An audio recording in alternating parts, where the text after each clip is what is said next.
got cut in my face in one fight. One, you can barely tell. And two, I heard statistically that scars make you more attractive. It's not a big deal. Those heal and you just continue on. Faces heal really well. Your body heals itself really well. And with that, welcome to the Stoppage show, where the news of the day is usually given just enough time, but sometimes not enough. If this is your first time stopping by, we thank you, and get ready for something you won't find anywhere else. I'm John Franklin. I'm joined by the godfather of Fight Night Picks, Craig Allen. Craig, how are you?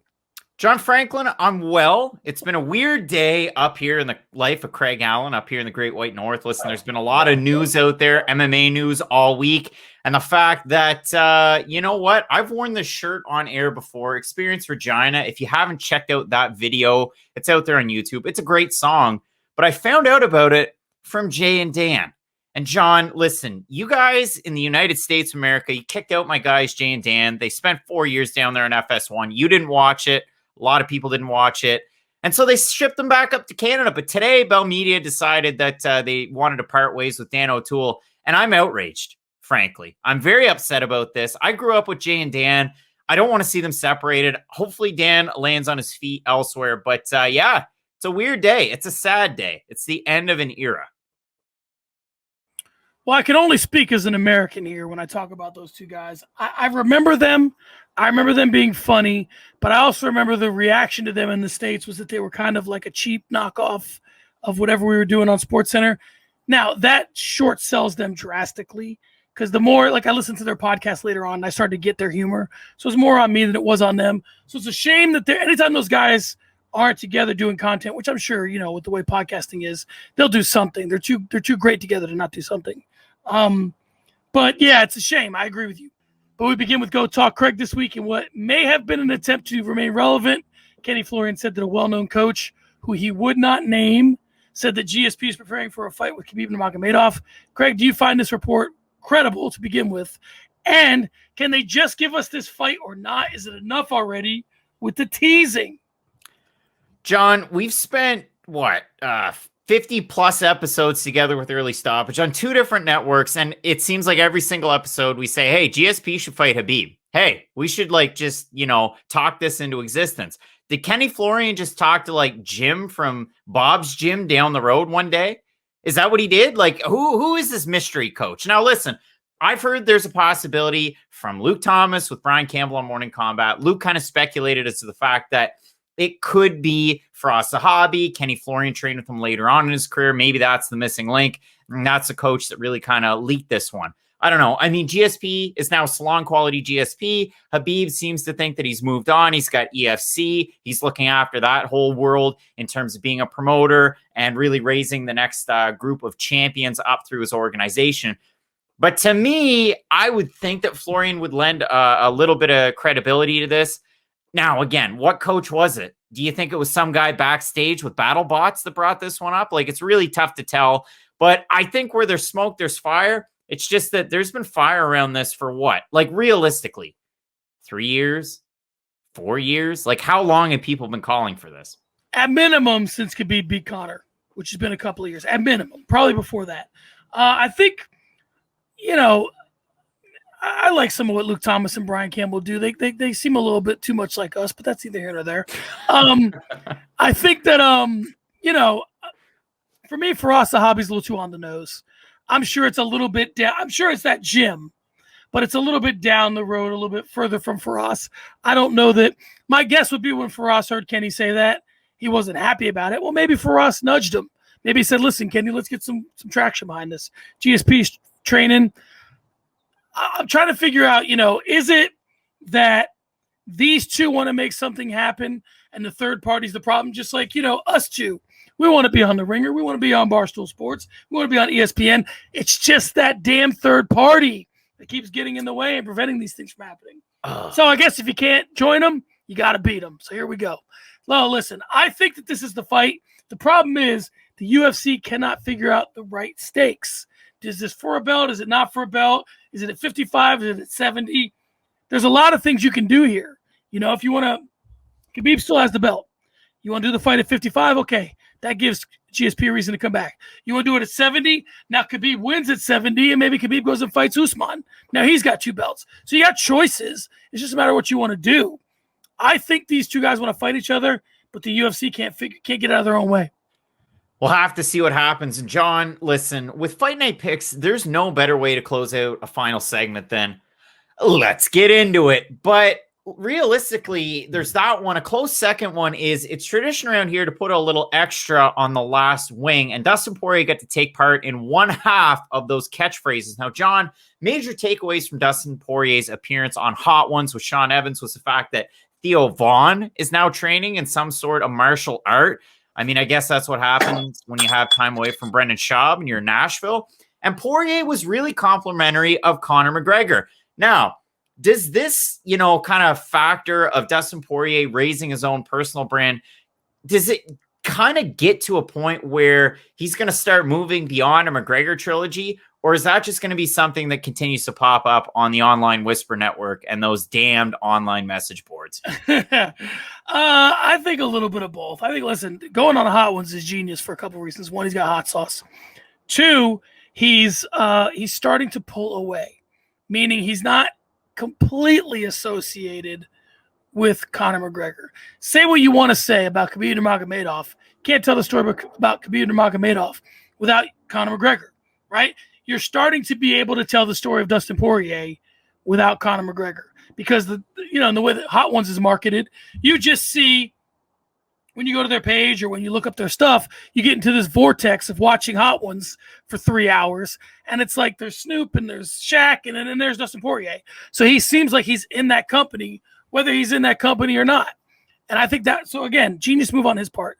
I think, and we'll get to it in the next segment, about the McGregor Poirier trilogy. I think, again, there are some opportunities for Poirier that are available that are unique to McGregor, both in the cage and outside of it. This kid could really sort of take that foundation of his, take a few other things, and really run with it. I really think it's great for Dustin Poirier. I mean, obviously, he had his own hot sauce that debuted in January, the Diamond. It's from a company up here in Canada. How about that? Way to go. But overall, yeah, you continue to raise your profile, and we've all been there watching Hot Ones. And like you said, you're there for, a 15-minute spot, and then 3 or 4 hours later, it's like, holy crap, I just lost part of my day. But you look at it in that sense, and he performed admirably. He made it through the board. Spoiler alert. He did a lot better than DJ Khaled, who wimped out on like the second or third wing, another one. But yeah, I think this is great. And if he continues to, go into spots like this, it definitely doesn't damage your brand.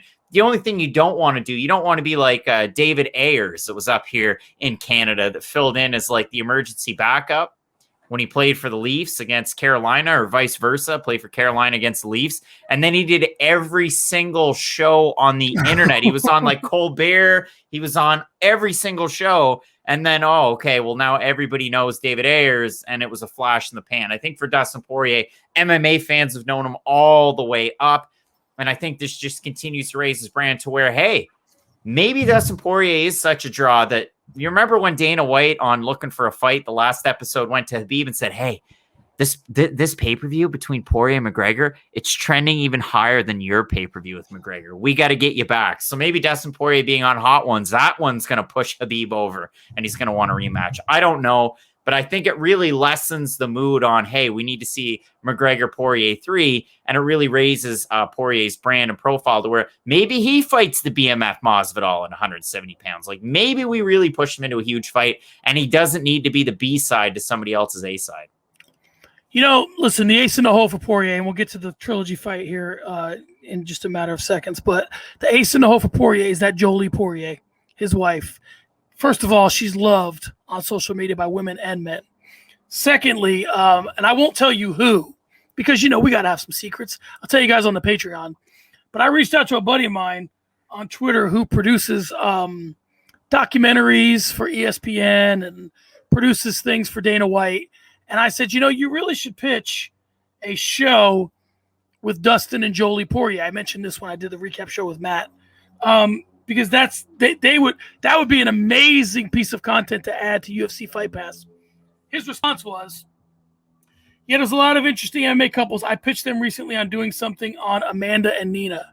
So they're thinking that way. I think Amanda and Nina, I think Dustin and Jolie. Like I said, there's more to this. And just so you know, if it goes down, and this is completely cliche and hacky, Beauty and the Beast. That's what you go with the Jolie. Either that or Diamonds Are Forever. All right, Craig. Conor McGregor spent valuable social media real estate this week advocating for a trilogy fight with Dustin Poirier. Craig, Conor wants to fight. Dustin wants to fight. We just talked about this. First, should they both want to fight?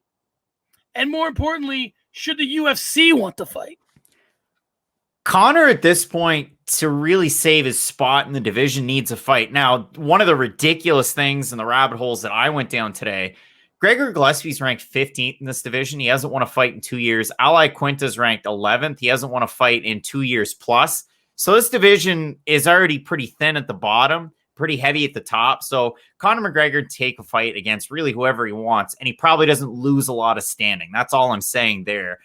But really, if he wants to get back into that title picture, he needs that second win against Dustin Poirier. For Dustin Poirier, the money would be great, but he doesn't necessarily need the fight as much as McGregor does. For Poirier, it's a fight against Khabib. It's a fight against Charlie Olives. It's a fight against Chandler. It's a fight against, like I said, maybe Masvidal. Let's get those rumors going. I haven't heard them yet, so I'm getting excited about it. But I don't think Dustin Poirier needs it as much as McGregor at this point, because if we checked out social media even lately, like you said, Dustin Poirier's on Hot Ones. Dustin Poirier's doing this, that, and the other thing.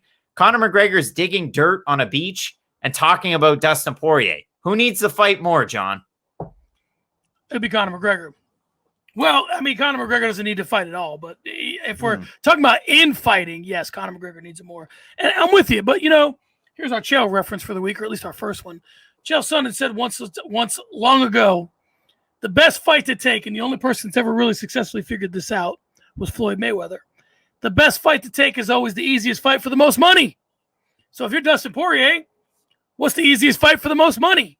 It's Conor McGregor. Logan Paul. Yeah, maybe. It's Conor McGregor. So I think that's why Dustin is entertaining this.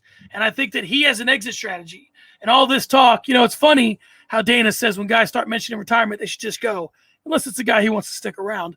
And I think that, in Poirier's case, he has other things he wants to do. He said his love for it's not there, but he is it's the gift and the curse, right? He's gifted to be at the top of his game right now. He's cursed with the fact that he doesn't have a love for it anymore because he's been doing it for so long.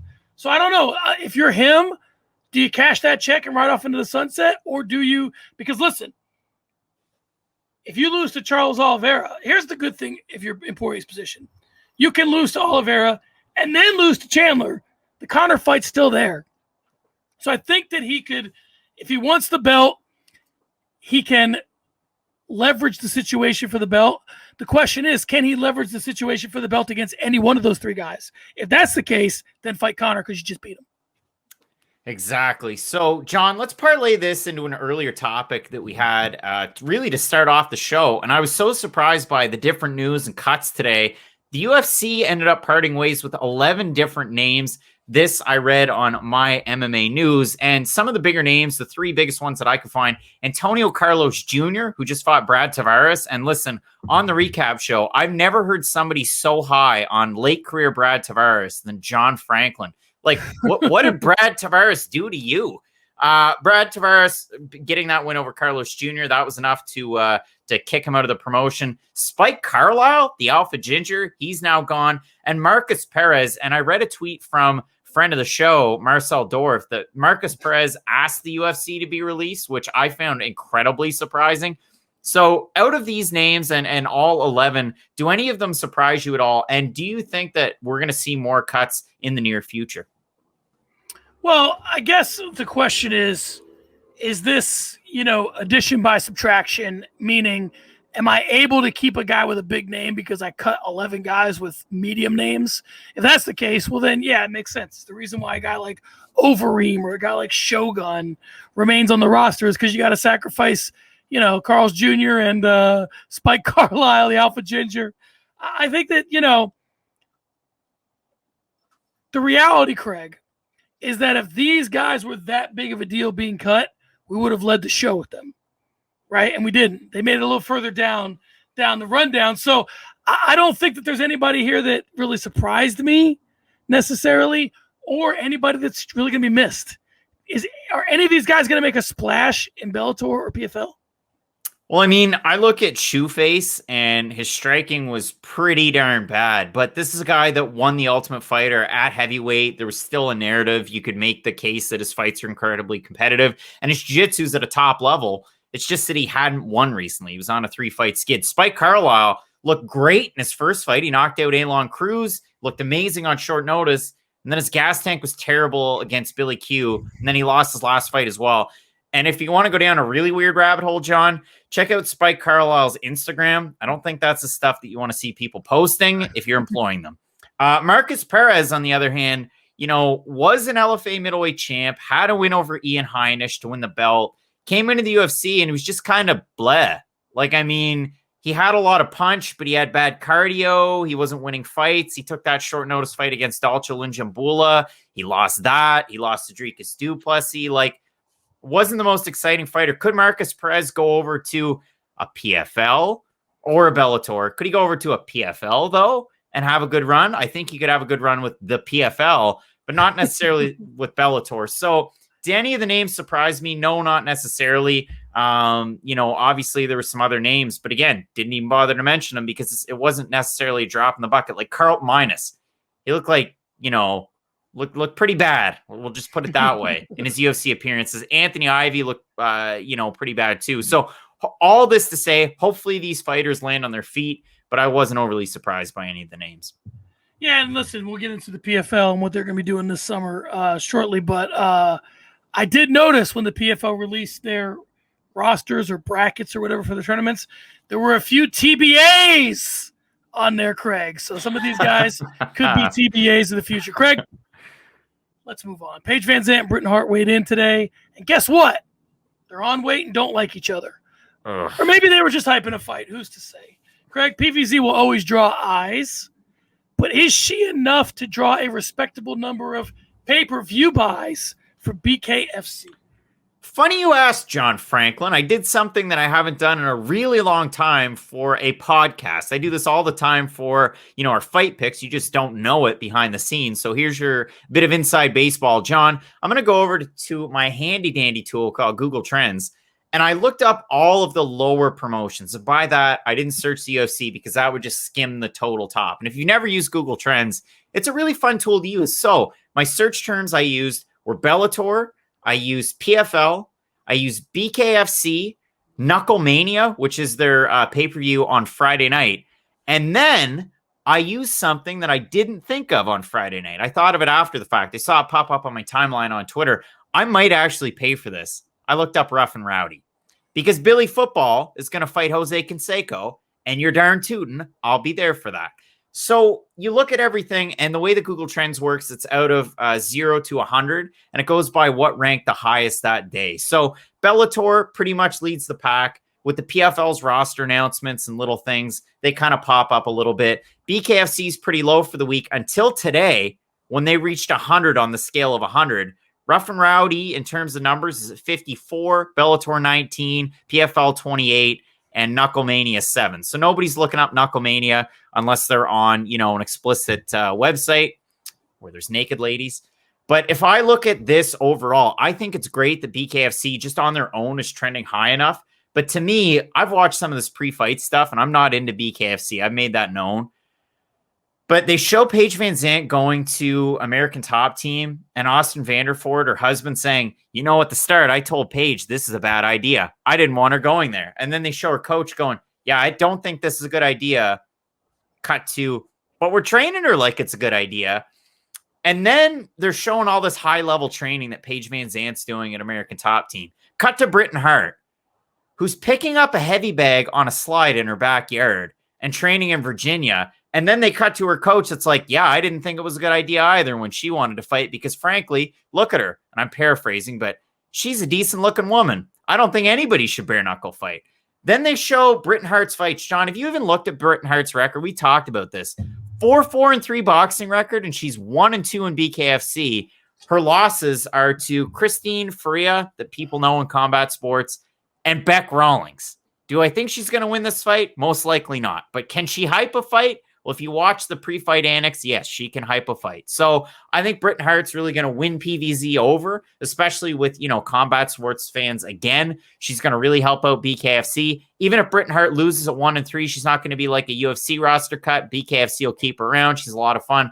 But overall, I think that they're probably going to do all right numbers if they're winning over. Like if their search rank is over Barstool right now with just Rough and Rowdy, I think they're doing a good job. Yeah, and real quick, if you guys are bored, go check out Billy Football's bio on Twitter, because I just did. It's a lot of fun. So don't bring the kids. So yeah, I think that Paige Van Zandt can make a difference. I just can't wrap my head around her. I really can't, because I look at her and I figure, okay, who are her fans, right? Is she liked or hated by women? Is she liked or hated by men? And in what way is she liked or hated by them, right? So if she, let's say she's hated by women and liked by men, because a lot of times when you're on Instagram, you're liked by women. Like they want to kind of emulate what you're doing, and if you post the right content. I just can't imagine that either of her fans, whether they be women or men, will want to watch her fight bare knuckle. That's where my only pushback from the Google Trends. But listen, the numbers don't lie. So I think that it's interesting for me. I just can't imagine that people would want to see her rather do this than be on Dancing with the Stars. So I was paying individually for fights on Fight TV. Like if I ever went back and watched like M1 Global and I missed it, I'd pay like the $5. I'd watch it. I just got a subscription for the year. It was only $50. That's not a plug for Fight TV, but I'm over there for this. Pretty sure I have to pay for the pay-per-view if I want to watch it. I'm going to list off the names on this card, John. I don't want to spend too much time on BKFC because, again, not a fan, but Chris Jensen, big boy, is going to fight Dylan Kleckler, bad boy. Charissa Segala is going to fight Killa B, Taylor Starling. Haim Ghazali, the jiu-jitsu practitioner from Israel, is going to fight the great one, John McAllister, whose record in whatever fight sport he's a part of is 0-6. I saw you perk up for Haim Ghazali. You're going to like the next names. John Chalbeck, the Florida Keys kid, is going to fight the best looking and greatest nickname man I've ever seen in combat sports. I'm not lying. Rock hard Greg Bono. Rock hard Greg Bono. Lorenzo Hunt, the juggernaut, is going to fight Robert Morrow, the destroyer, who's 23-21. And again, I've talked about Robert Morrow on this show before. Go look at that guy's Tapology page. He fought like a guy that looked like Ivan Shkritov with Bellator and beat him, weighing 213 for heavyweight. Zach Zane, God's Warrior from Bellator, is going to be fighting Smash Martin Brown. Chris Liebman's going to fight Quentin Henry, the hero, because who isn't there for a crippler fight at this point in time? Donnie Bedford, we talked about him, is going to fight Dat Win. And then PVZ, 8-5 in MMA, 12 gauge, fighting 4-4-3 Britain Hart in the main event. If that doesn't get you excited about a pay-per-view, John Franklin, I don't know what will. And I'd say back to you, but it's my turn. And John, I don't know who's going to be watching Knucklemania this weekend. I know I won't. But Stephen A. Smith came out this week, and he had some pretty crazy things to say. And really, he said that he doesn't need to see women fighting in MMA. That sentiment was received about as well as you'd expect it to, and he was dragged for the next 2 days. I won't ask you if you agree or not, because it might be the end of this podcast. We might end up in a Tim Welch, Casey Kenny and Sugar Sean O'Malley type situation. But I will ask you this. Why does Stephen A. Smith have to have such trash MMA takes? And why do we continue to have to hear them? Well, listen, I think that Stephen A. Smith is a guy who understands, like we talked about earlier with Kenny Florian. Obviously, Stephen A. Smith has taken this to a whole nother level. He understands, a few things. One, he understands how to remain relevant. And two, he understands what can I say and get away with saying, right? Now, there is a misogynistic lean to this statement, right?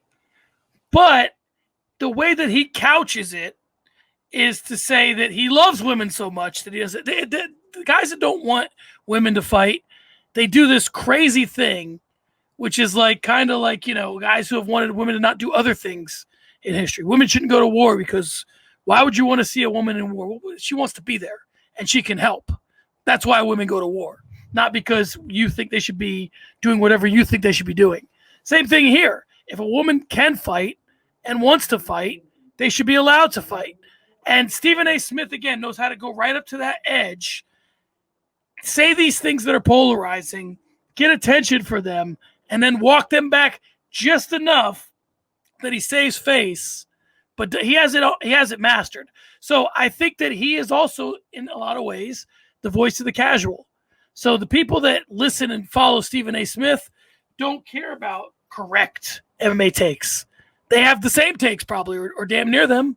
So yeah, I think that's why he gets away with what he gets away with. Wasn't it the Diaz Masvidal card where they had Joe Rogan and then they had Stephen A. and people got all riled up about it? I think it was that card. Yeah. And it seemed like, to me, since that card, Stephen A. started to get entrenched a little bit more in MMA. And we saw these takes that weren't awful. Like, they were kind of ridiculous, a little outlandish, but overall they weren't terrible. And then he's got this one. And the focus that I saw was in how negative that one sentence was. And then after that, like you said, he really tried to kind of position himself in a way where, oh, well, you can't really get mad at me. No, you can, because the first thing that you said was ridiculous. It doesn't matter what you say after that. The first thing that you said was so outlandish and ridiculous. And listen, this is wore the big cowboy hat and walked through the bar, and he riles up a lot of fans. And you know Stephen A. by this point. I would think you'd know him. But yeah, this was worse than, Skip and Shannon Sharp trying to talk about Conor McGregor and Nate Diaz and him putting them tangs on him. Like, it was so bad. So for me, Stephen A. is a big name with ESPN. They're never going to, reprimand him. He probably didn't even get a slap on the wrist for this. But as MMA fans, as fight fans, as people who live in the year 2021, we realize how stupid that sentence was and how ridiculous that take was. And hopefully a lot of people wake up and they're kind of, a little bit more wise to Stephen A. in the MMA sphere, because a lot of MMA fans on Twitter, they're insulated to just MMA. They don't like to hear about the NBA when Ariel Helwani has, interviews with NBA players. They don't want to hear that. It's just MMA. But the rest of the world, but a lot of people like other sports, and they get out of their house every once in a while in not COVID times, and they watch other things. And yeah, Stephen A's been around for a long time, but I think that this is just an outdated statement, and it's a little bit ridiculous. Well, one thing that I think gets missed in the whole Stephen A. Skip Bayless relationship when they were together is that they took a lot from each other.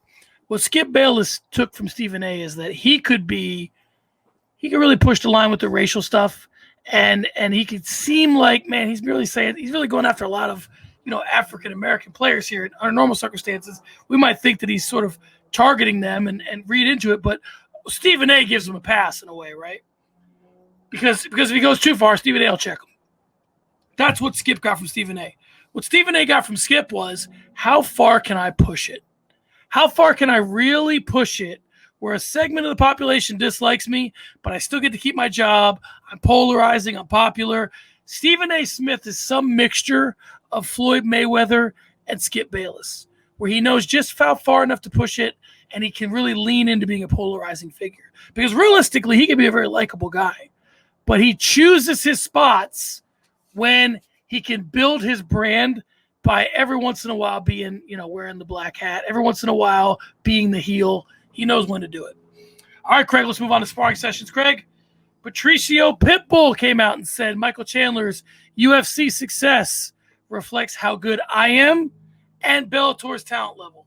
Do you agree with Pitbull's comments, or did he just get lucky Chandler caught Hooker sleeping, and now he's kind of trying to dine out on it?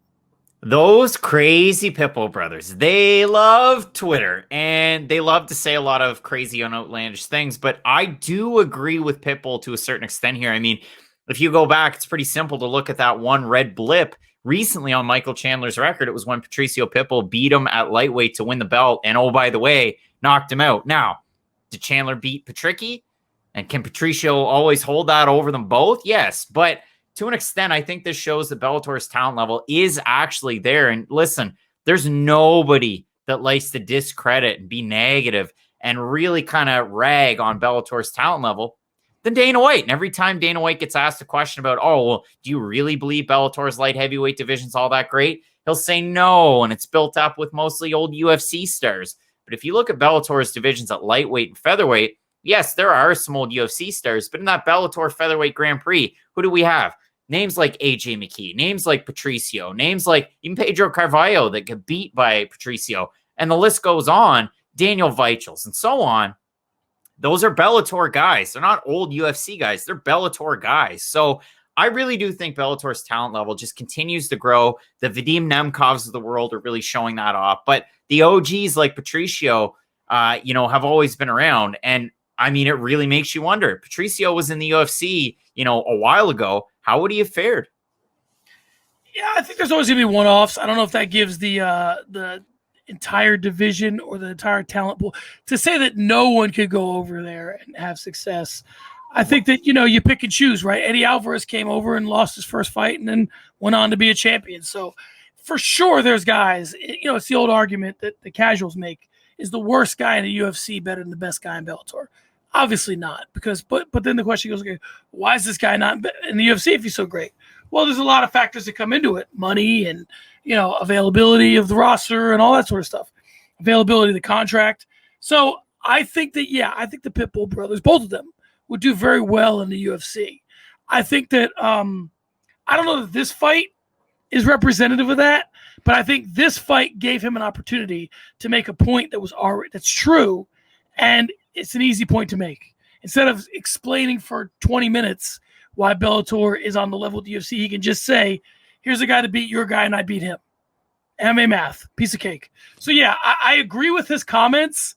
I don't think that I agree with the spirit of his comments. I don't think that this fight is the reflection of that necessarily. That's fair. All right, Craig, let's move on to Rank 'em. This is where you come in with this. So the PFL came out this week. They're finally giving us what we've begged for, which is fighters, fights, rosters, announcements.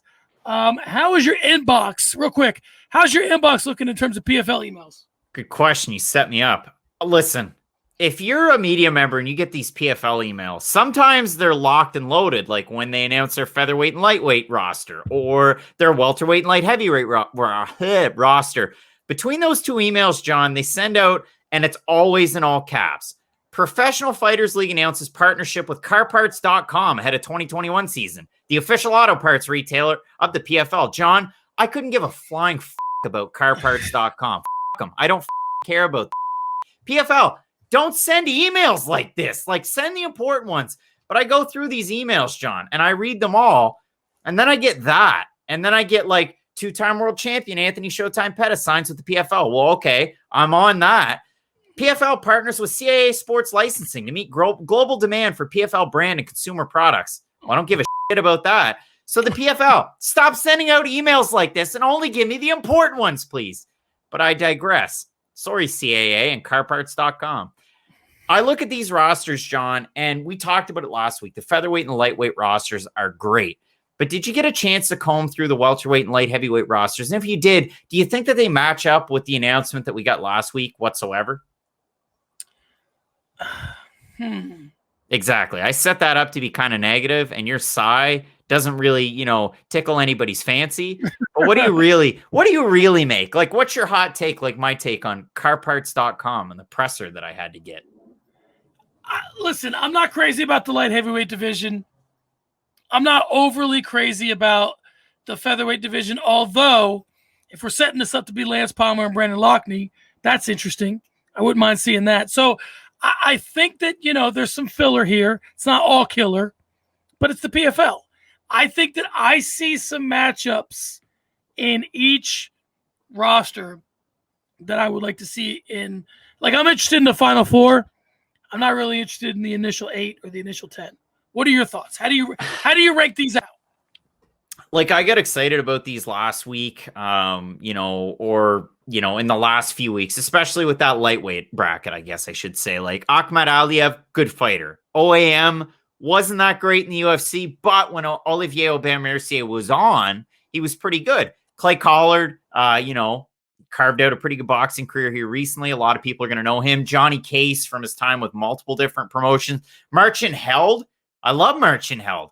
Jolinton Luderbach. Go look at that guy's record. He's fought a very high-level competition for a really long time. I think he's a great addition. Mikhail Odintsov, pretty good record, pretty good guy to keep your eye on. Obviously, Pettis, Louis Rajabov, they flew in diplomats from his home country to see his last number of fights. That guy is really exciting. And then Natan Schultz, 2-time millionaire, 2-time champion, exciting division. Featherweight, Tyler Diamond. UFC fans are going to know him. Ultimate Fighter fans are going to know him. Bubba Jenkins from Brave CF and Bellator and wrestling. Mavlid Haibulaev, go watch his knockout over Damon Jackson. It's the most disgusting thing I've ever seen. You want to see a man melt like a popsicle stick on a warm summer's day? Go watch that Haibulaev knockout. Brendan Loughnane, Shimon Rice, Lance Palmer, Jason Soros, who could never crack it, was always on the regional scene. And I remember on looking for a fight, I'm going to cry. I got something in my throat. I'm turning a different shade of red right now. Jason Soros, I wish he made it to the UFC. No, but Dana White kind of ragged on him. And then Sungbin Joe, who had one fight in the UFC against one of the Tamor brothers and was a double champ in another organization in Southeast Asia. He only got the one fight in the UFC. Holy smokes. But, it just didn't work out. It's been one of the weirdest episodes.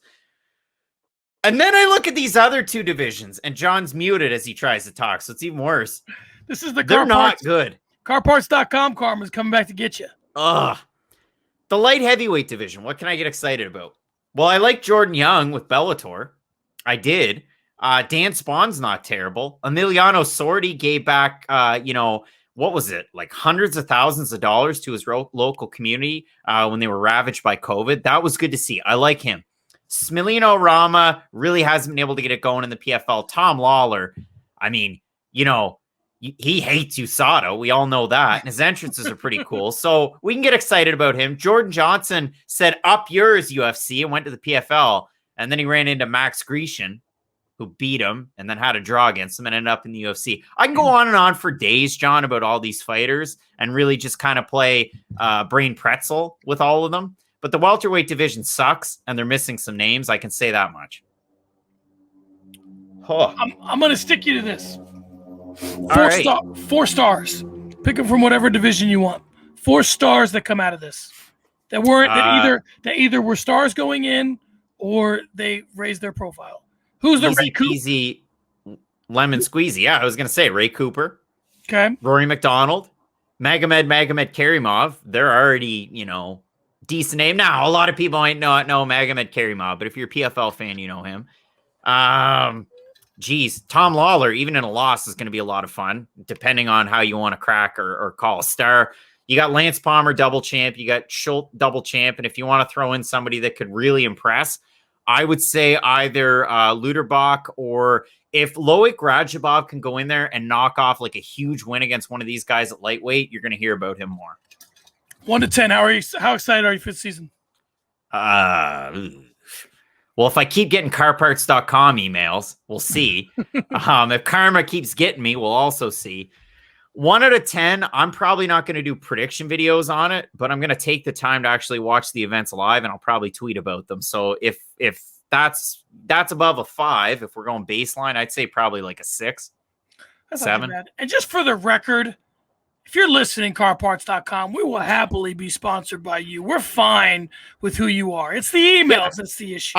I buy car parts online. I'm like I used to be Auto Shack and Rock Auto. Those are my 2 go-tos. But listen, carparts.com, you guys could maybe fill that void. I don't know if you ship to Canada, but maybe you're my next. It's not about you, carparts.com. All right, Craig, let's move on to For the Gram. Craig, Tony Ferguson, Nate Diaz are being linked to a fight. Some people on Twitter are excited about this. Are you? I'm down. Like, what's either guy going to gain if they just fight Joe Schmo? Like, if Tony Ferguson gets matched up against, again, one of those 2 guys that I talked about, Ally Quinta, well, maybe he'll sell some real estate in a fight. Gregor Gillespie, that'd be a good fight. You know what? That's probably the best fight in the top 15 for Tony Ferguson. Do you think we'll get it? Well, probably not. And then for Nate Diaz, are we going to see the rematch with McGregor? Are we going to see the rematch with Jorge Masvidal? He's probably holding out for those. But isn't a fight with Tony Ferguson probably the most competitive one he's going to get? I'm down for this. I'm cool with it. I think at 170 pounds, make it, book it. Depending on how much of a conspiracy theorist you are, you can Not make much. you can make an argument this fight sort of came out of nowhere because it does take attention off Conor McGregor and Nate Diaz. So I don't know if the UFC is interested in Poirier and McGregor. Here's the weird thing about Nate Diaz for me. Every time I'm ready to bury this kid professionally, he does something that reminds me that he's relevant, right? So, like, for years, I've said, oh, Nate Diaz will take a fight 6 months after it's actually good for him to take a fight. This fight would be an example. Like, we're going to get this fight a year and a half from now.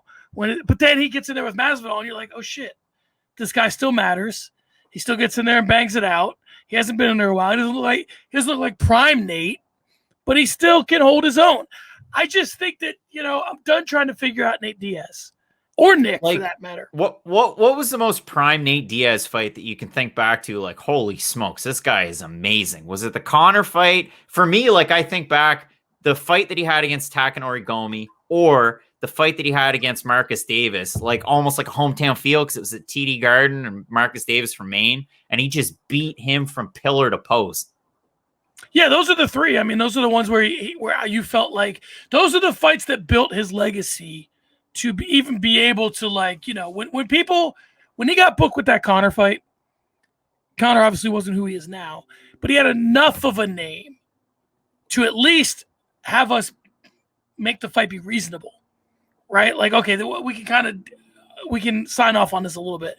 And then he just exploded. But yeah, I'm interested in this fight. It seems like these two guys are always,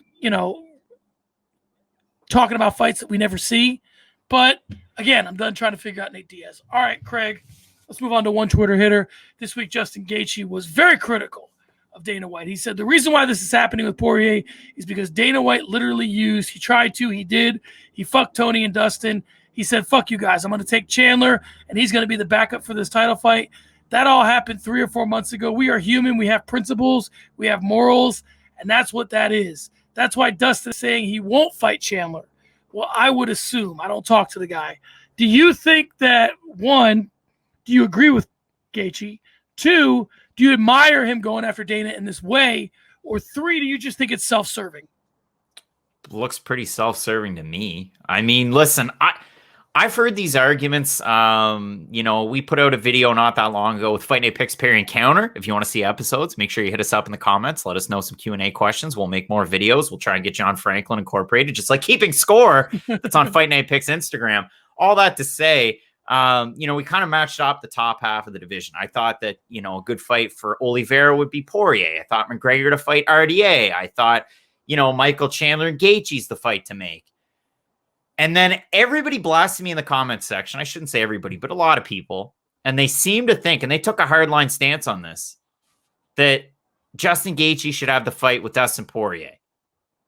Do you agree with that one? That's really at the crux of everything for me, and I can't stop focusing on it. And I will find that hill to die on. And the fact that I don't think Poirier should fight Gaethje at this juncture. I think coming off a loss, it doesn't make a lot of sense. But I've been the guy in the past that thought Aldo fighting Jan didn't make any sense. I thought Yoel Romero just continuing to get title shots didn't make any sense. Well, I think that just because a fight is good doesn't mean that you were wrong for thinking it didn't make sense to get booked. The fight's good because the fight's good. And there are fights that have no business being fights that end up being good. I think that guys earn their bookings based on their performance. And a little bit they're matching up. I mean, listen, when you put Aldo and Jan together, you weren't looking for that to be a good fight. You weren't thinking that Aldo had all this left in the tank. You were thinking that he's a huge name and Jan needs to fight a huge name. And it worked out to be an all right fight. That wasn't why it was booked necessarily. We've written Jose Aldo's obituary 5 times in his career. So it's not like he was guns blazing going into that fight. I'm with you. I think that it is a little self-serving on Gaethje's part. But at the same time, if nobody comes and speaks out against some of the stuff that Dana does, there's no accountability. Because if you do it in the media, you lose access. At least if you're a fighter, you got a chance to be critical and stick around. If you're a good fighter who sort of deserves to stick in the UFC, you can be somewhat critical of him. All right, Craig, let's move on to posting to the book. Craig, Frankie Yeager came out this week and said, the day that I don't want to face the best guys, maybe I shouldn't be fighting. So the question here is, one, is he right? And two, should more fighters look at it this way? Should every fighter be either chasing a belt, or can this just be a job where you're the 12th best guy in the world and that's all you're ever going to be? I mean, lump this weekend's half of the headliner into this statement, right? I mean, Alistair Overeem, this is his last push to a title, and if he loses, that's probably it. Frankie Edgar's probably in the same boat. I would think, if Frankie loses his next fight to Corey Sandhagen, also this weekend, that maybe Frankie would hang around a little bit longer. He's months younger than Alistair, because he's 39 and Alistair's 40. I would think, a lot of fighters should do this, but we've talked about this in the past. It's a business, and I mean, you're there to collect a paycheck. So if you're a guy, and again, this was the example we used, if you're a guy like Carlos Condit, and you're getting all that Reebok money, you're top of the pops in terms of the Reebok money every card, but also you're former interim champ, you've had so many fights, like you're due for a lot of money. If you're a guy like Carlos Condit, I realize, he's looked good in his last 2 fights, but what do you do if you're Carlos? You're out of the top 15. Do you just keep taking fights because you can, bank on the fact that you're already a star and you're going to get that paycheck? Listen, I think it can just be a job. I think for some people that are still up there at the top performing optimally, like an Edgar, like a Jose Aldo right now, that, yeah, it's fine to continue to say these things and chase a belt, but it's a tough one. I can separate them both, but at the end of the day, you want these people to get paid, so hopefully they can. And if they can, they should. All right, Craig, you're up. Let's hit the flurry. All right, John. So James Vick retired. Did you watch XMMA on YouTube last weekend? No. I watched every single second of it. Not the 90-minute intermission that they had, which is really weird. But yeah, he got finished badly. Andre Fiallo knocked him out, and then he retired. Any hot take on this one? Not really. I mean, I didn't really care too much for this kid when he was around, so I'm not really going to care that he's gone. I think that, there's definitely a point at which getting knocked out. Well, there's definitely a point at which his career seemed to go. I don't want to say from a karma perspective, but he sure was talking a lot of shit before Justin Gaethje fight, and ever since then, it has been downhill with skis and no poles. I mean, this kid couldn't be going down the hill any faster. So for me, I don't know. I mean, we thought we had something in this kid. Now, if you look at, he submitted Abel Trujillo, knocked out Polo Reyes, knocked out Joe Duffy, decision over Francisco Trinaldo, got knocked out by Benil Dariush before all of that. So I don't know. I mean, he was a little bit of a creation, but yeah, it went really bad really quick for this kid. This is 2 years. Yeah, it did. And I mean, I guess good for him to realize that, maybe past the point of no return. And, love him or hate him, think about him what you will. You don't want to see somebody take punishment like that. So, good for him to get out now. And I mean, maybe set himself up quite well. You still have that UFC name attached to yourself. So, Sean O'Malley, fight announced with Thomas Almeida. Is it fireworks? Like, what are you thinking here? This feels like a Bellator move, man. This feels like, Thomas Almeida once upon a time used to be a guy. He was out there crushing people. We thought that he was going to bring back Shoot the Box, and then he just kind of went away. And it's like, this is kind of like bringing Thomas Almeida back, quote unquote, for this fight is kind of to me like bringing Roger Huerta, back to fight somebody in Bellator. It's like, because we kind of know who this guy was and he kind of had a run, maybe he can start to, rejuvenate O'Malley's career. And if he doesn't, then, we have this kid that we've already done some work promoting ourselves. So either way we win. I like the fight. I do, but it just seems odd. Listen, Thomas didn't look great in his last fight against Jonathan Martinez, Dragon. But Sean O'Malley, man, like, you get hit by a leg kick. All right. You're making excuses that you're still undefeated and whatever. That's cool. You're talking about doing heroin on your podcast with a kid in your lap. All right. If Sean O'Malley loses to Thomas Almeida, like, that hype train has really hit the skids. So yeah, we'll see what happens. Hopefully it's dynamic. Hopefully O'Malley's, injury free and we get a good fight out of it. But yeah, it's weird. You have one former, like, real top prospect in Almeida and a guy that's just kind of in limbo right now. Lima versus Amosov. That's the next title fight for the Bellator welterweight strap. You excited about this one? You better. I couldn't be more excited. You I better could be more. No, I am. I mean, listen, I like Lima. The other guy, I mean, he is who he is. But Oh, what? Tell me, come on. my Talk to me poor about- heart. Yaroslav Amosov's amazing. Oh, I love Yaroslav Amosov. I mean, undefeated. Now he's fighting out of America Top Team. He's an old tech crap guy. He's got a win over Roberto Soldic. My guy, Yaroslav Amosov. And this isn't a shot at you, and we're pals, and I know we're going to move past this. But everybody in MMA media, other than like Dan Tom and a couple of like the really hardcores, like, oh, man, who's this guy Amosov? Like, forget about Amosov. Man, no. Like, he out-grappled Ed Ruth. He took Ed Ruth down. That's impressive. Abu Zaitsar got to use USADA suspension. Whoa. Let's just not step past this. If you're so high on this kid, here's what I want you to do. I want you to put your money where your podcast is. If you're so high on Lima and Amosov, you fight companion that fight. If you're telling me this thing is the second coming, you want me to drown my channel and not get any views? Like, what do you want me to do here? I'll fight companion it with you if you're telling me this is such a great fight that I have to watch. All right. That's fair. Abu Zaitsar, back to what I was saying. Big time USADA suspension. The guy's 34. His brother likes to try and smuggle in weird bags. And the biggest fight of his life. What's up with these crazy Zaitsar brothers? I don't know, man. What is, I can't wrap my head around this. You get these opportunities and it's pretty clear cut. This one, it makes a little more sense to me than cutting bracelets and sneaking bags, but because, the guy's trying to get a competitive edge. Everybody is either, if you're a fighter, if you're an athlete of any measure, you come to the point of where you have to make the decision. Somebody that can get you the stuff, right? If you're Cody Garbrandt, TJ Dillashaw's right. No, I'm kidding. But I'm saying this comes to every guy that's a high level athlete.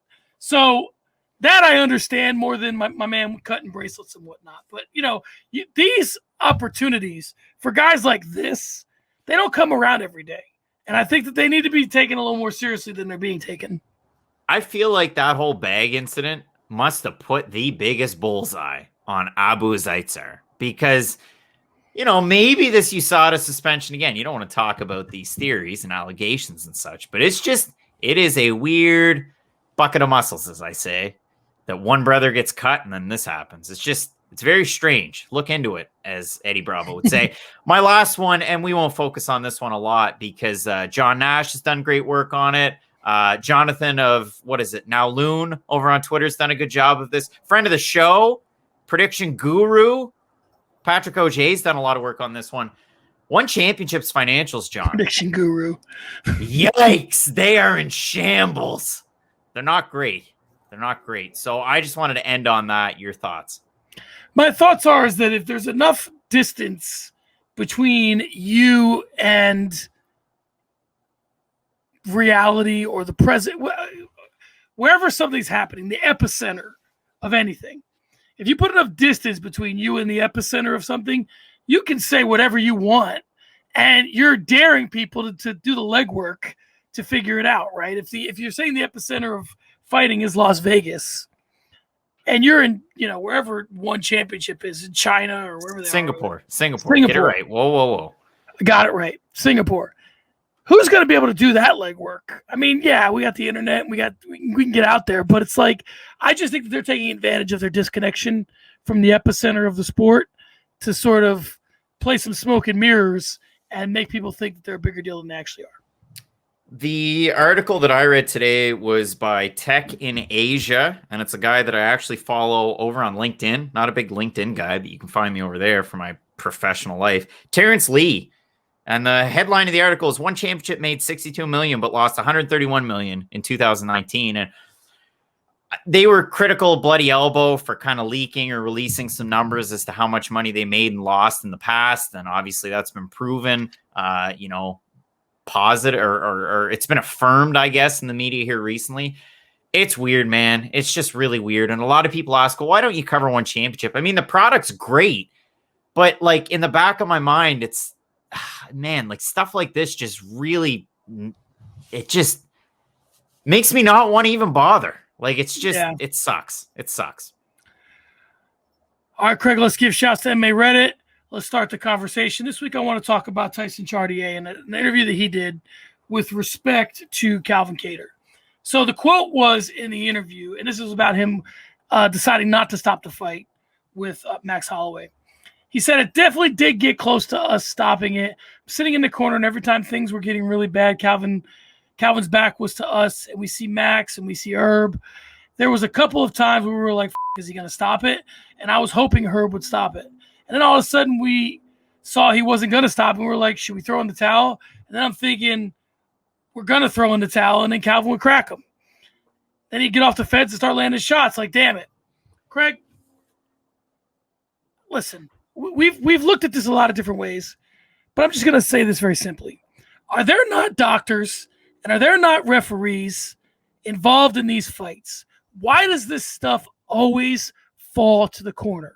Why does the corner always have to get guilted into not caring enough about their fighters?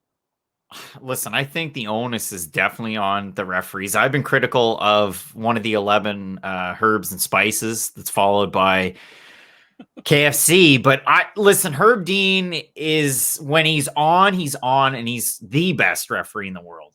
But listen, he has off days, and we all do. It's just unfortunate that on my off day, I could be sitting at home playing video games, just having a bad one, and Herb Dean's on TV in front of hundreds of thousands of people making life-altering decisions. It's really difficult for a guy like Herb Dean. It's difficult for the doctors. It's a difficult job for the corners. The one thing that I've been critical of in the past, and we've talked about it on the show before, is with MMA corners compared to boxing corners. How often have we seen boxing corners throw in the towel? It seems like a fairly, normal process over there. And that's the thing, right? It's a little bit more normalized in boxing, and it's not so much in MMA. I wish it was more normalized for MMA corners to throw in the towel. I mean, are people afraid that, the promoter's going to think less of this fighter because their corner threw in the towel? I don't personally think so. I wish it was something that was more normalized. But at the same time, if somebody's getting the tar beaten out of them, why don't you end the fight if you're the referee? Like in boxing, standing 8 counter, if you get knocked down a number of times, all right, fight's over. And that's more normal. But in MMA, you'd have 4 or 5 knockdowns in a round, and we're just going to keep this thing going because it's a lot of fun to watch, right? So I wish that we took more of a harsher stance on fights that are so one-sided.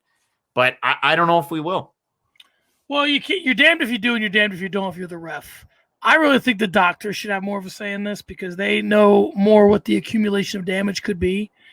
I think that, so for example, if you're representing Calvin Kattar and you throw in the towel, Calvin Kattar quit. That's the way they're going to look at it. They're not going to look at the corner threw in the towel. It's a quitting situation. And I think that's, he didn't answer the bell. And that's the one thing that is unforgivable in sports is quitting. And I think but go ahead. Well, there's 2 different circumstances, right? There's somebody that gets their face beat in and they can't continue and the corner throws it in. And then there's like Julio Cesar Chavez Jr. that gets jabbed a couple times and he's like, no, I'm not doing this. And he stops in his corner and he probably could have given it some more. But like in a beating like this, why not? Yeah, I guess the upside to it is, I don't know what the doctors and the referees think they're robbing us of. Now, in fairness to the referee more than the doctor, it's only been a handful of times, it happened recently, and I wish I could remember the scenario behind it, but where a doctor is like really heavily criticized for them calling the fight, right? Sorry, I don't mean to cut you off, but it's been one hell of a show. The fight that Sam Hughes had against Tisha Torres, where her eye got all sorts of messed up. I see she has another fight that was just announced in the last day or two. Credit to Marcel Dorff. Go check him out. He was the one that put that one out there.